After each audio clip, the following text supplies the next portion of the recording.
So, you start your Subaru and do you see this message on your display? No worries, stay tuned and I'll show you what to do.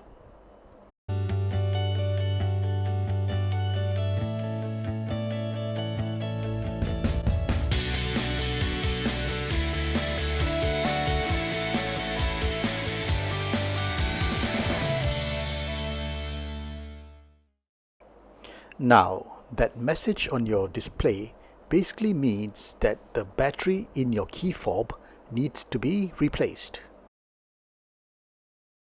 If you take your key fob and press any of the buttons, you should see a light at that top left hand corner, like so. Any button that you press, you should see that flashing red light.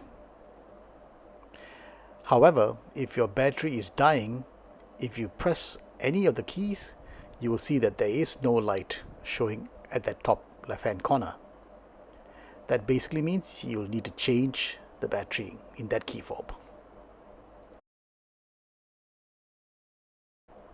Right, the tools that you'll need for this job will be a flathead screwdriver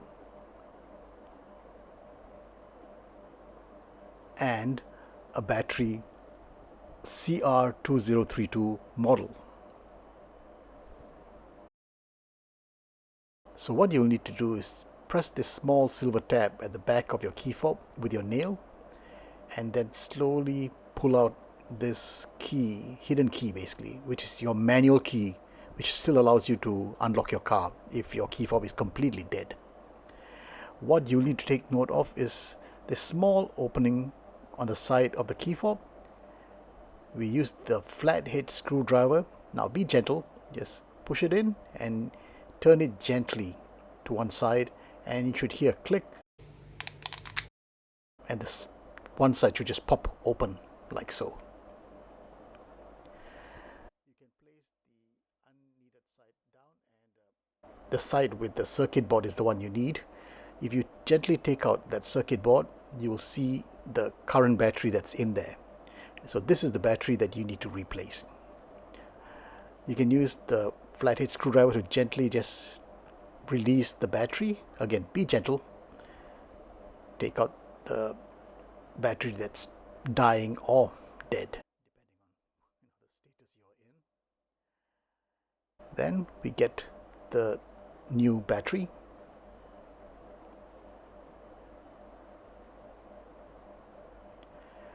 Take note of the positive side of the battery, the one with the plus sign, and that should be facing outwards. Just gently push it in and you should again feel a click when it seats properly. Then we just reverse the process. Put the circuit board back in.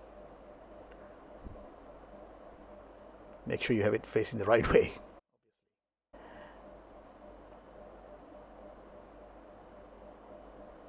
Then fit the other half back on. Just align both sides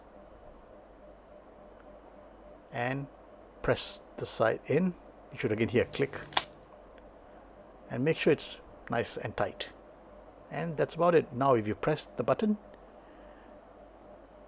you should see, there we go, you see the red light showing that the battery's got some life in it, where previously when you pressed any of the keys you didn't see any, the red light didn't come on. Now we just put back the manual key into the slot and we are done. If you found this video useful, please take a moment to like it and subscribe to my channel.